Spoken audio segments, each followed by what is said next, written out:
بسم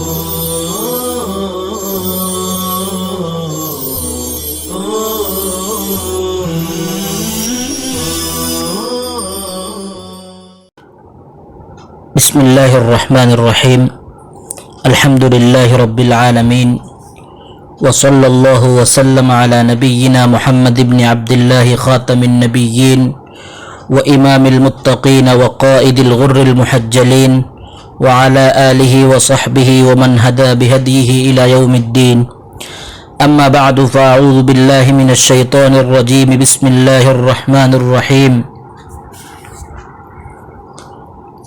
يا أيها الذين آمنوا إذا ضربتم في سبيل الله فتبينوا ولا تقولوا لمن ألقى إليكم السلام لست مؤمنا تبتغون عرض الحياة الدنيا فعند الله مغانم كثيرة كذلك كنتم من قبل فمن الله عليكم فتبينوا إن الله كان بما تعملون خبيرا صدق الله العظيم۔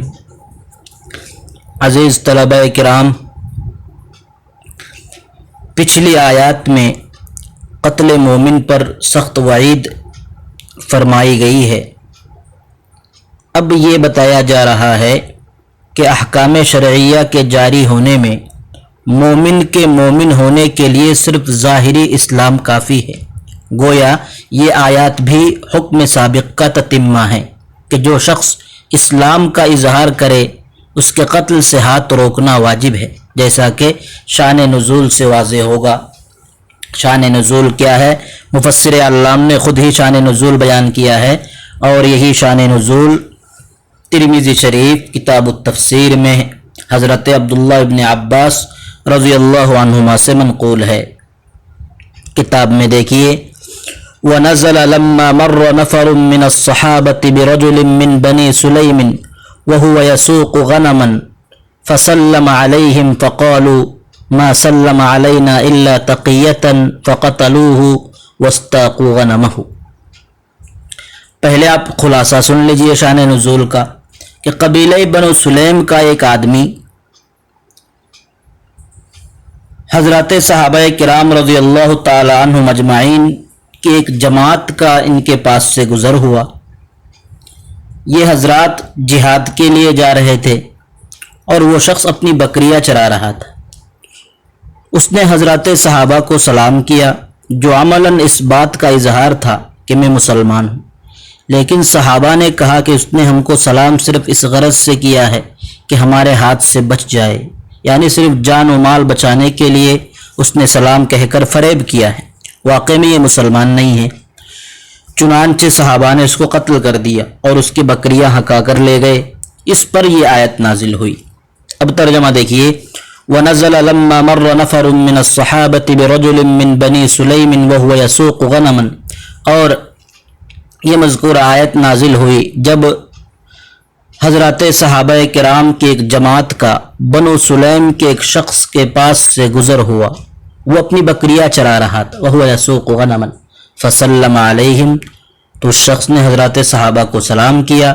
فقالوا ما سلم علینا الا تقیۃ، حضرات صحابہ نے کہا کہ اس نے تو صرف بچنے کے لیے، بچاؤ کے لیے ہمیں سلام کیا ہے۔ فقتلوہ واستاقوا غنمہ، چنانچہ انہوں نے اس آدمی کو قتل کر دیا اور اس کی بکریاں ہکا کر لے گئے۔ آیت کیا نازل ہوئی؟ یا ایھا الذین آمنوا اذا ضربتم سافرتم للجہاد فی سبیل اللہ فتبینوا، اے ایمان والو، جب تم اللہ کی راہ میں جہاد کے لیے سفر کیا کرو تو خوب تحقیق کر لیا کرو۔ سافرتم للجہاد فتبینوا، خوب تحقیق کر لیا کرو۔ مصنف فرماتے ہیں وفی قراءۃ فتثبتوا بالمثلثۃ فی الموضعین، کہ ایک قرات تو جو جمہور کی قرات ہے فتبینوا ہے، اس کے علاوہ ایک قرات یہ بھی ہے فتثبتوا مثلثہ، یعنی سا کے ساتھ فتثبتوا، دونوں جگہ میں۔ اسی آیت میں اخیر میں اور ایک مرتبہ آ رہا ہے جو ان قریب آپ کے سامنے آئے گا، فتبینوا، وہاں پر بھی فتثبتوا، دونوں جگہ پر اس قرات کے اعتبار سے۔ ولا تقولوا لمن ألقى إليكم السلام بألف ودونها أي التحية أو الانقياد بقول كلمة الشهادة التي هي أمارة على إسلامه. اور تم نہ کہو اس شخص کو جو تمہیں سلام کرے، تمہیں سلام علیک کہے، کہ تو مومن نہیں ہے. مصنف السلام کے بعد قرات بیان کرتے ہیں بألف ودونها. جمہور کی قرات تو یہی ہے السلام، جو مشہور تحیہ کے معنی میں سلام کرنا، تو اگر اس کو الف کے ساتھ پڑھیں گے تو تحیہ کے معنی میں، اور اگر السلم یا السلم پڑھیں گے اس کو بغیر الف کے تو مطلب ہوگا الانقیاد بقول کلمۃ الشہادہ، کلمہ شہادت کے ذریعے سے اطاعت و فرما برداری مراد ہوگا اس سے. التی ہی امارۃ علی اسلامہ، جو کہ اس شخص کے اسلام پر دلیل اور علامت ہے اس بات کی پر کہ یہ شخص مسلمان ہے. کیا نہ کہو لست مؤمنا، کہ تم مومن نہیں ہو. وانما قلت هذا تقیۃ لنفسک ومالک، تیرا یہ کہنا تو بس تیرے اپنی جان اور مال کی حفاظت کے لیے ہے، بچاؤ کے لیے ہے. فتقتلوا، چنانچہ تم ایسے شخص کو قتل کر دو. تبتغون تطلبون بذلك عرض الحیات الدنیا متاعها من الغنیمہ، تم اس کے ذریعے سے دنیاوی زندگی کے ساز و سامان کو تلاش کرتے ہو، طلب کرتے ہو. تو عرض الحیات کی تشریح کر رہے ہیں متاعها من الغنیمت، یعنی مال غنیمت اور اس سے ملنے والے ساز و سامان، اس کے تم طلبگار بنتے ہو. فعند اللہ مغانم کثیرہ، یاد رکھو اللہ کے پاس بے شمار مال غنیمت ہے، بے شمار مال ہے اللہ کے پاس. تغنیکم عن قتل مثلہ لمالہ، جو تمہیں اس جیسے شخص کے مال کی وجہ سے قتل کرنے سے بے نیاز کر دے گا. کذالک کنتم من قبل، تم بھی تو اس سے پہلے ایسے ہی تھے. کیسے تھے؟ تُعْصَمُ دِمَاؤُكُمْ وَأَمْوَالُكُمْ بِمُجَرَّدِ قَوْلِكُمْ الشَّهَادَةِ، کہ تمہارے خون اور تمہارے اموال صرف تمہارے کلمہ شہادت کے کہہ لینے سے محفوظ ہو جایا کرتے تھے. فَمَنَّ اللَّهُ عَلَيْكُمْ، چنانچہ اللہ تعالیٰ نے تم پر احسان کیا. بالاشتہار بالایمان والاستقامہ، کیسے اللہ نے احسان کیا؟ کہ اللہ نے تمہارے ایمان کو شہرت دی، لوگوں کو معلوم ہوا کہ یہ مسلمان ہے، یہ شہرت دینے کا مطلب. والاستقامہ، اور اللہ نے تمہیں اپنے ایمان پر استقامت عطا فرمائی. فتبینوا، یہ وہ دوسری جگہ ہے جس کے بارے میں کہہ رہے تھے کہ فتثبتوا والی قرات ہے. سو تم خوب اچھی طرح تحقیق کر لیا کرو کسی مومن کے قتل کرنے سے پہلے. وفعلوا بالداخل فی الاسلام کما فعل بکم، تحقیق کر لیا کرو کہ تم کسی مومن کو قتل کر دو اور اسلام میں داخل ہونے والے شخص کے ساتھ تم وہی معاملہ کرو جو تمہارے ساتھ کما فعل بکم، جو تمہارے ساتھ کیا گیا. ان اللہ کان بما تعملون خبیرا، یقیناً اللہ تعالیٰ تم جو کچھ کرتے ہو اس سے باخبر ہے. جب اللہ باخبر ہے فیجازیکم بہ، تو اللہ تمہیں اس کا بدلہ بھی ضرور دیں گے. لا يستوي القاعدون من المؤمنين عن الجهاد غير أولي الضرر بالرفع صفة والنصب استثناء من زمانة أو عمل أو نحوه، اہل ایمان میں سے بغیر کسی عذر کے بیٹھے رہنے والے برابر نہیں ہیں. بالرفع صفة کہہ رہے لا يستوي القاعدون من المؤمنین، قعد عن الجہاد، جہاد سے پیچھے رہنا، بیٹھے رہنا. غیر اولی الضرر کے بارے میں کہہ رہے غیر کو مرفوع پڑھیں گے قاعدون کی صفت مانتے ہوئے، اور اس کو نصب بھی پڑھ سکتے ہیں استثناء مانتے ہوئے، یعنی اپاہج اور نابینا وغیرہ ہونا، اس سے استثناء ہو جائے گا یہ، اس لیے اس کو غیر اولی الضرر بھی پڑھ سکتے ہیں. والمجاہدون فی سبیل اللہ باموالہم وانفسہم، اور مجاہدین راہ خدا میں جہاد کرنے والے اپنی جان و مال کے ذریعے سے.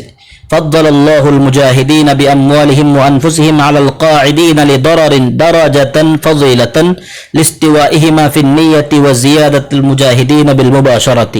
فرماتے ہیں کہ اللہ تعالیٰ نے مجاہدین کو، وہ مجاہدین جو اپنے مال و جان سے جہاد کرتے ہیں، عذر کی بنا پر بیٹھے رہنے والوں کے مقابلے میں اللہ نے انہیں ایک گنا فضیلت عطا فرمائی ہے۔ کیوں؟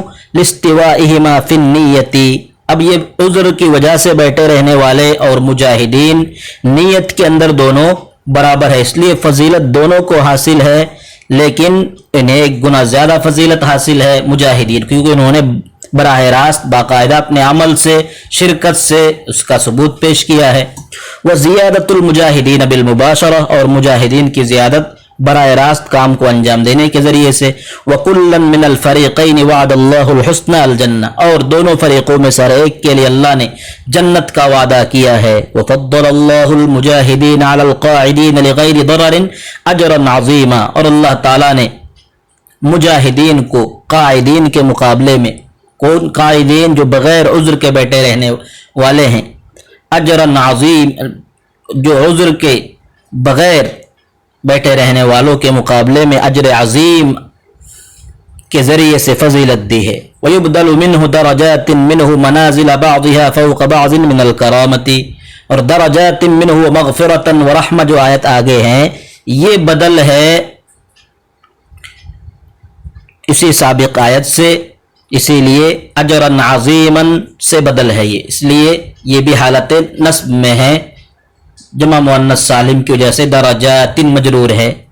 درجات منہ یعنی اللہ کی طرف سے بلند مرتبے اور درجات ہے، منازل بعضها فوق منازل بعضها فوق بعض، جو بعض کے اوپر ہے، یعنی شرافت اور فضیلت کے منازل۔ ومغفرۃ ورحمہ، اور اللہ تعالیٰ کی طرف سے مغفرت اور رحمت ہے۔ منصوبان بفعلہما المقدر، یہ دونوں کے دونوں فعل مقدر کی وجہ سے منصوب ہے۔ کون؟ مغفرۃ رحمۃ، ای غفرہم مغفرۃ ورحمہم رحمۃ، اس اعتبار سے غفر اور رحمہ فعل کی وجہ سے دونوں منصوب ہے۔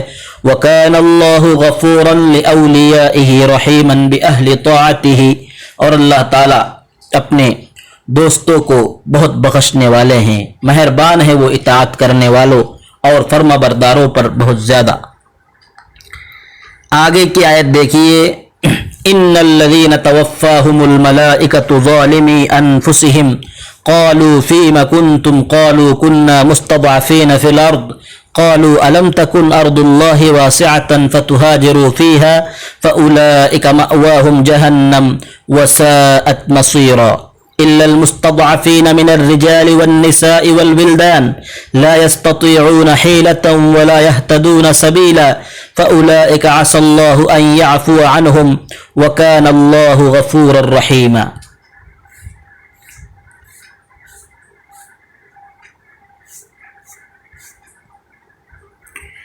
اس آیت کریمہ کا بھی ایک شان نزول ہے۔ شان نزول کی طرف خود مفسر علام نے بھی اشارہ کیا ہے، اور اسی شان نزول کو امام بخاری نے بھی حضرت عبداللہ ابن عباس رضی اللہ عنہما سے اپنی کتاب بخاری شریف میں نقل کی ہے۔ معمولی ربط بھی دیکھ لیجئے کہ گزشتہ آیات میں جہاد کی ترغیب اور جہاد کرنے والوں کی فضیلت کا بیان تھا، اب یہاں سے ہجرت کی ترغیب دیتے ہیں۔ مناسبت دونوں میں ظاہر ہے کہ دونوں سے غرض اقامت دین ہے، پس جو لوگ وجوب ہجرت کے بعد قدرت کے باوجود ہجرت نہیں کرتے، گویا کہ وہ لوگ تارک جہاد ہے۔ اس کا خلاصہ شان نزول کا یہ ہے کہ مکے میں کچھ لوگ ایسے تھے کہ اپنے آپ کو مسلمان کہتے تھے، لیکن جب حضور صلی اللہ تعالیٰ علیہ وسلم نے مکے سے ہجرت کی تو مشرکوں کے خوف سے مشرکوں کے ساتھ رہ گئے اور انہوں نے ہجرت نہیں کی، اور غزوہ بدر میں مشرکوں کی تعداد بڑھانے کی غرض سے مشرکین مکہ کی فوج میں شامل ہو گئے، اور مسلم لشکر کا کوئی تیر ان کو بھی لگ جاتا تھا تو وہ مر جاتے یا تلوار سے مار دیے جاتے تھے۔ تو ان کے بارے میں یہ آیت نازل ہوئی، ان الذین توفاہم الملائکۃ ظالمی انفسہم، بلا شبہ وہ لوگ جن کی روح فرشتے اس حال میں قبض کرتے ہیں کہ اپنے اوپر اپنے نفس پر ظلم کر رہے ہوتے ہیں، بالمقام مع الکفار و ترک الہجرت، مقام کو میم کے ضمے کے ساتھ پڑھیں گے، اقام یقیم سے، اس میں مفعول کے وزن پر مقام، مشرکی کفار کے ساتھ ٹھہر کر اور ہجرت کو ترک کر کے انہوں نے گویا کہ اپنے اوپر ظلم کیا. قالوا لهم مؤبخین فیما کنتم، فرشتے ان سے جو ہے ڈانٹتے ہوئے ان سے کہیں گے فیما کنتم، تم کس حال پر تھے، ای فی ای شیء کنتم فی امر دینکم، یعنی تم اپنے دین کے معاملے میں کس کیفیت اور کس حالت میں تھے. قالوا معتذرین کنا مستضعفین عاجزین عن اقامت الدین فی ارض مکہ، وہ کہیں گے کہ ہم اعتذار کرتے ہوئے، معذرت کرتے ہوئے کہیں گے کہ ہم زمین میں بے بس تھے، عاجز و لاچار تھے. کس چیز سے؟ عاجزین عن اقامت الدین، دین کے کو قائم کرنے سے زمین کے اندر، زمین سے مراد زمین مکہ. قالوا لهم توبیقا، تو فرشتے ان سے ڈانٹ کر کہیں گے الم تکن ارض اللہ واسعۃ فتہاجروا فیہا، کہ اللہ کی سرزمین وسیع ترین نہیں تھی، کشادہ نہیں تھی. فتہاجروا فیہا، کہ تم اس کی طرف ہجرت کر جاتے.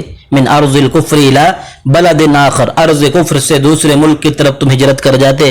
کما فعل غیرکم، جیسے کہ تمہارے علاوہ دوسرے لوگوں نے بھی ظلم و ستم کا سامنا کیا، تو وہ لوگ ہجرت کر کے اپنے دین کو بچا کر ہجرت کر کے وہ چلے گئے، تم کیوں نہیں گئے؟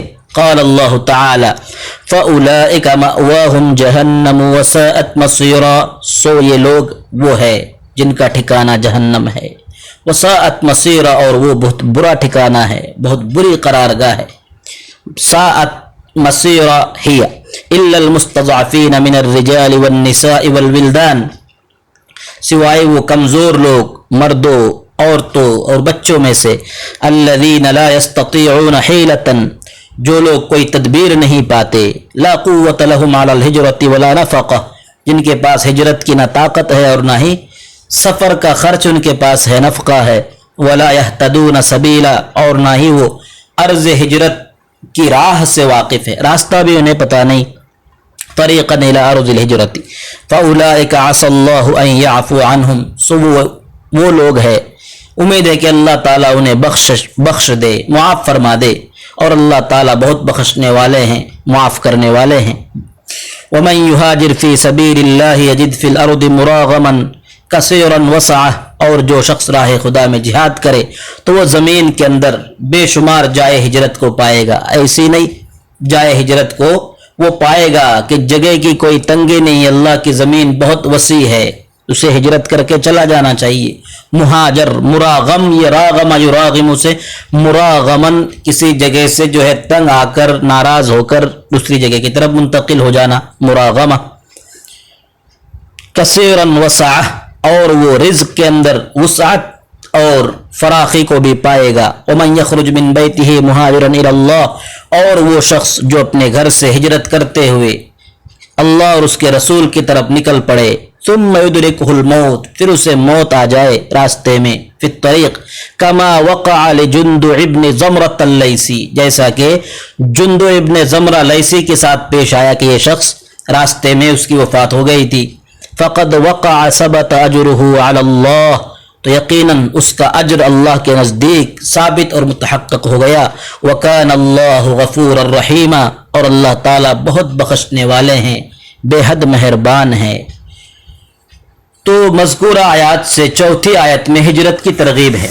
حق تعالیٰ نے اس آیت میں مسلمانوں کو ہجرت کی ترغیب دلائی ہے کہ اللہ کے لیے وطن چھوڑنے میں یہ خیال نہ ہو کہ پردیس میں تکلیف ہوگی، نہیں، بلکہ انہیں وطن سے زیادہ کشادہ جگہ اور آرام ملے گا. نیز بسر اوقات کے لیے رزق میں، معاش میں اور دین کو ظاہر کر سکنے کی وجہ سے سینے میں وسعت و فراخی ہوگی، اور نہ یہ خیال کرے کہ شاید منزل مقصود پر پہنچنے سے پہلے ہی راستے میں انتقال ہو جائے، اس لیے کہ راستے میں انتقال ہونے پر ہجرت کا ثواب پورا ہی ملے گا. حضرت عبداللہ ابن عباس سے مروی ہے کہ جب اوپر کی آیتیں یعنی ان الذین توفاہم الملائکۃ ظالمی انفسہم نازل ہوئی تو قبیلہ بنو لیث کے ایک بوڑھے بیمار شخص جس کا نام جندع ابن زمرہ تھا، اس کو سن کر کہا خدا کی قسم میں ان لوگوں میں سے نہیں ہوں جن کا اللہ نے استثناء کر دیا ہے، مجھے تدبیر بھی آتی ہے اور میرے پاس اتنا مال بھی ہے کہ میں مدینے تک بلکہ مدینے سے بھی دور پہنچ سکتا ہوں. بخدا اب میں رات مکے میں نہیں گزاروں گا، مجھے مکے سے باہر نکال لو، چلو۔ چنانچہ ایک چارپائی پر اٹھا کر مکے سے لے چلے لوگ اسے۔ جب مقام تنعیم پہنچے تو وہ شخص انتقال کر گیا، موت ہو گئی اس کی۔ تو لوگوں نے اپنا جب ان کا وقت قریب آ گیا تو انہوں نے اپنا دایاں ہاتھ اپنے بائیں ہاتھ پر رکھ کر کہا، اے پروردگار، یہ ہاتھ تیرے لیے ہیں اور یہ ہاتھ تیرے رسول کے لیے ہیں، میں تجھ سے ان باتوں پر بیعت کرتا ہوں جن پر تیرے رسول نے تجھ سے کی ہے۔ اس کے بعد اس کا انتقال ہو گیا۔ جب اس کی خبر صحابہ کرام رضی اللہ عنہم اجمعین کو پہنچی تو کہنے لگے کہ اگر مدینہ پہنچ کر موت آتی تو کیا اچھا ہوتا۔ اس پر یہ آیت نازل ہوئی، وَمَن يَخْرُجْ مِن بَيْتِهِ مُهَاجِرًا إِلَى اللَّهِ وَرَسُولِهِ ثُمَّ يُدْرِكْهُ الْمَوْتُ فَقَدْ وَقَعَ أَجْرُهُ عَلَى اللَّهِ وَكَانَ اللَّهُ غَفُورًا رَحِيمًا۔ وصلی اللہ وسلم علی نبینا محمد وآلہ وصحبہ اجمعین۔